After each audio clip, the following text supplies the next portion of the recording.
Hello guys, welcome in my channel.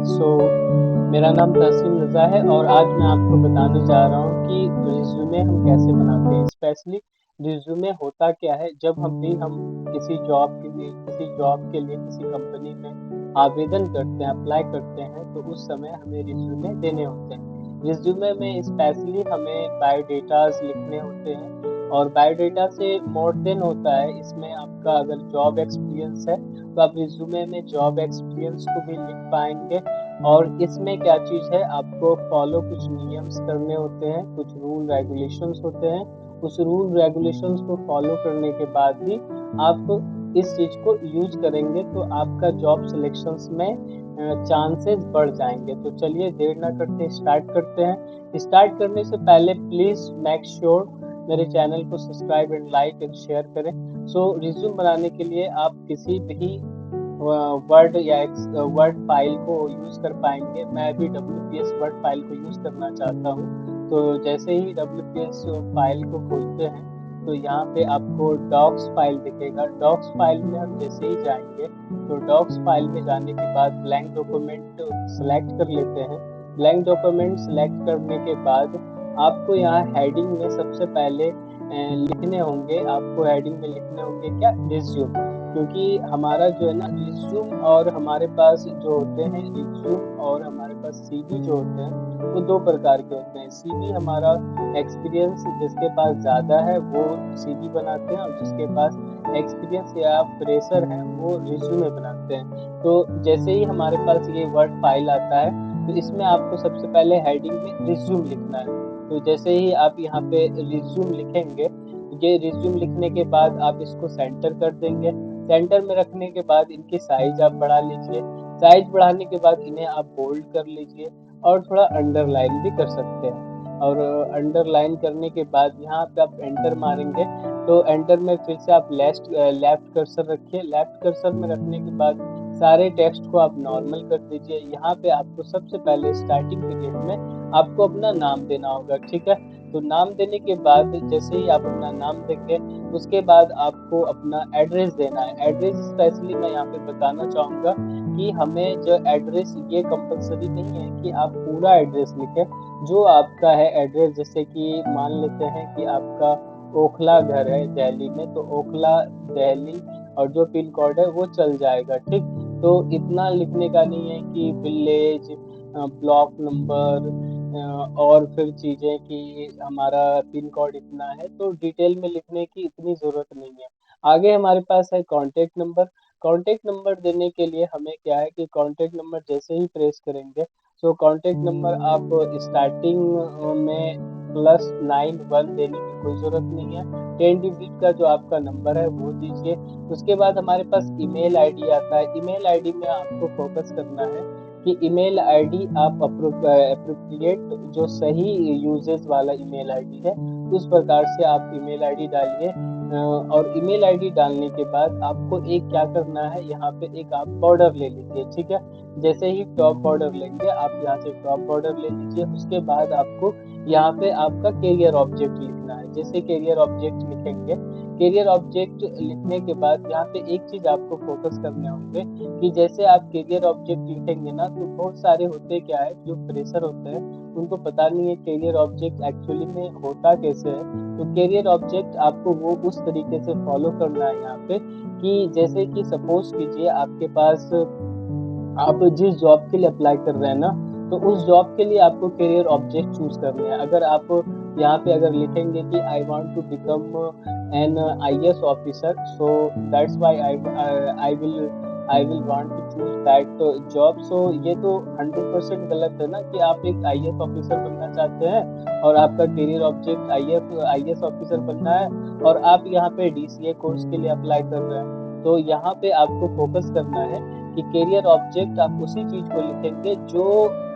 Job की requirement है। जैसे कि अगर उस प्रकार से भी कैरियर ऑब्जेक्ट हो सकता है कि अगर वो जॉब, वो लाइंस जो सभी चीजों में परफेक्शंस रखती है। जैसे क्या है कि एक लाइन मैं लिखता हूँ इसमें, जैसे क्या है कि I would like to work where I utilize utilize my knowledge in that field. हाँ, सो इसका यहाँ पे मैं वर्ड मीनिंग करेक्शंस कर लेता हूँ। डबल क्लिक करेंगे तो WPS में ये फंक्शंस है।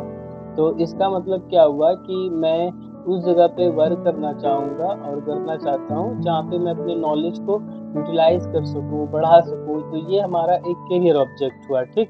और अगर इसमें आप ये भी लिख सकते हैं कि जैसे जॉब की डिटेल होगी कि DCA है, ADCA है, तो आप ये लिख सकते हैं कि मैं मुझे नॉलेज है DCA में, एक्सेल में, वर्ड में, पावर पॉइंट में एक्सपीरियंस है, तो आप यहाँ पे एक्सपीरियंस भी लिख सकते हैं। आगे हमारे पास ऑप्शंस होता है एजुकेशंस। यहाँ पे मैं प्रॉपर रिज्यूम बनाने के लिए डिजाइन के साथ नहीं समझाना चाह रहा हूँ, मैं सिर्फ आपको बता रहा हूँ कि रिज्यूम में किस किस चीज़ों को हमें फॉलो करने होंगे। और आप इजीली जानते हैं बोल्ड, इटालिक, अंडरलाइन स्टेप से लिखना। मैं ये नेक्स्ट वीडियो में मैं आपको बताऊंगा कि कैसे प्रोफेशनल की तरह हम एक रिज्यूम बनाएंगे, क्योंकि अगर वो मैं एक साथ में बताऊंगा ना तो इसमें आपको काफी समय लग जाएगा। तो आगे हमारे पास है एजुकेशन। एजुकेशंस में आप क्या रखेंगे कि एजुकेशंस, अगर आपके पास सिर्फ ओनली एजुकेशन है तो पहले आप एजुकेशंस को रखिए। अगर आपके पास एजुकेशंस के साथ साथ वर्क एक्सपीरियंस भी है तो आप यहाँ पे वर्क एक्सपीरियंस भी दे सकते हैं पहले।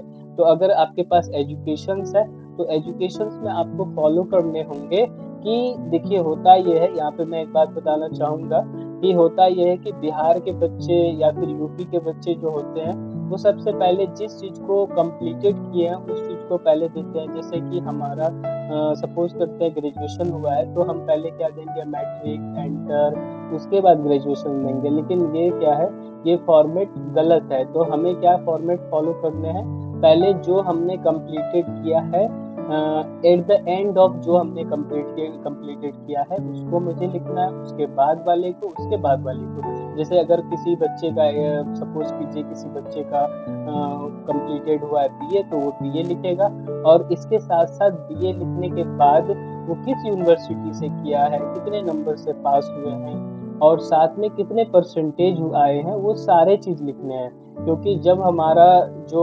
इंटरव्यूअर होता है, जो हमें इंटरव्यू हमारे लेते हैं, देखते हैं, तो वो हमें फोकस सारी चीजों पे करते हैं। इसलिए हमें उन्हें एक रिज्यूम में सारे इंफॉर्मेशन को दे देने जो इम्पोर्टेंट है, ठीक है। तो हमारा यहाँ पे क्या होगा, जैसे अगर हम करेंगे BA तो आई हैव डन लिख सकते हैं BA फ्रॉम जो भी यूनिवर्सिटी आपका है, फ्रॉम TMBU। हाँ, TMBU कब किए हैं, सिंस 2017 विथ जितना परसेंट है 65% नंबर। तो इस प्रकार से आप लिख लेंगे। इसके बाद आप लिख सकते हैं कि हम इंटरमीडिएट किए हैं, I have done intermediate from जो भी यूनिवर्सिटी है वो लिख सकते हैं। तो इस प्रकार से आप लिखेंगे। लेकिन एक चीज मैं यहाँ पर और बताना चाहूंगा, अगर ग्रेजुएशन के बाद भी आप इसके पहले मतलब कोई कोर्स कर रहे हैं, जैसे क्या है कि आप कोई भी वोकेशनल कोर्स कर रहे हैं या फिर थ्योरिकल कोई कोर्स कर रहे हैं, तो उस थ्योरिकल कोर्स को भी यहाँ पे पहले ही शो करेंगे। समझ में आ गया। जैसे कि अगर कोई बच्चा यहाँ पे टेक्निकल कोर्स कर रहा है तो वो लिख सकता है कि I am doing technical course from NIIT। हाँ, तो इस प्रकार से वो लिख सकता है। तो इसके बाद वो सारे स्टेप्स को लिखेंगे। उसके बाद अगर आपके पास वर्क एक्सपीरियंस है तो वर्क एक्सपीरियंस देंगे, और अगर नहीं है वर्क एक्सपीरियंस, अगर नहीं है तो आपको सिंपली एक वर्ड में लिखना है। वर्क एक्सपीरियंस अगर नहीं है तो सिंपली आपको एक वर्ड में लिखना है कि वर्क एक्सपीरियंस नहीं है तो एक वर्ड में आप लिखें कि हम यहाँ पे क्या है, फ्रेशर हैं। तो आप यहाँ पे फ्रेशर लिख दीजिए। और स्पेशली मैं एक और बात यहाँ पे बताना चाहूँगा कि रिज्यूम में हमारा कोई भी वर्ड, सेंटेंस मिस्टेक नहीं होनी चाहिए। इससे होगा कि आपके जो इंटरव्यू लेने वाले होंगे, आपका रिजेक्शन का चांस बढ़ जाएगा। इसलिए बढ़ जाएगा कि वो वर्ड और सेंटेंस अगर आपका मिस्टेक होगा तो वो देखता है कि बच्चे अभी कम मैच्योर्ड हैं और छोटी छोटी चीज़ों में वो क्या कर रहे हैं, फॉल्ट कर रहे हैं। तो इसीलिए हमारे पास हमें क्या फोकस करना है कि हमारा वर्ड और हमारे जो सेंटेंस होंगे उसमें हमारा एरर नहीं होना चाहिए, ठीक है। और एक चीज़, रिज्यूम में बहुत सारे यूट्यूब पे भी वीडियोस हैं कि फोटो लगा देते हैं, ठीक है। अलग अलग बोल्ड, इटालिक, अंडरलाइन, बहुत सारे फॉर्मेट्स को यूज कर देते हैं। वो सरासरी गलत है, क्योंकि जितना आपका सिंपल रिज्यूम रहेगा, जितने आपके रिज्यूम टेलिंग रिज्यूम रहेगा, बताने वाला रिज्यूम रहेगा, वो इम्पोर्टेंट यहाँ पे काम करेगा, ठीक है। तो आपके पास वर्क एक्सपीरियंस नहीं है, आप फ्रेशर हैं तो फ्रेशर रखिए। इसके बाद देखिए एक चीज और ये होता है कि बहुत सारे रिज्यूम में या यूट्यूब पे ही बताया जाता है हियर बाय, कि मतलब यहाँ पे जो भी दिया गया है ना, it is a totally true according to my knowledge, इस प्रकार से कुछ लाइनें लिखी रहती है। ये लिखने की रिज्यूम में कोई भी आवश्यकता नहीं है, कोई भी जरूरी नहीं है।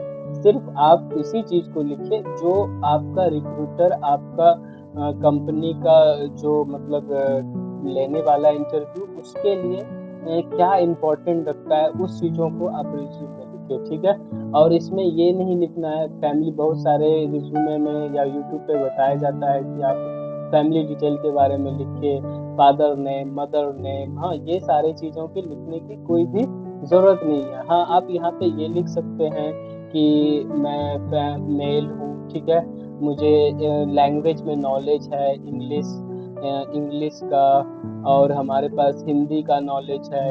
अगर आप ऑपरेटिंग सिस्टम में, और सॉरी, आपको अगर कोई टेक्निकल नॉलेज है तो टेक्निकल नॉलेज के लिए आप फील्ड बना देंगे कि मुझे टेक्निकल नॉलेज क्या है, कि मुझे टेक्निकल नॉलेज में डीसीए, मुझे डीसीए आता है या फिर एडीसी आता है। तो ये इस प्रकार से आप लिख सकते हैं, लेकिन ऐसे नहीं कि सिर्फ डीसीए लिखना है। आपको लिखना है कि I have done DCA from जिस यूनिवर्सिटी से, जहाँ से आपने वोकेशनल ट्रेनिंग की है।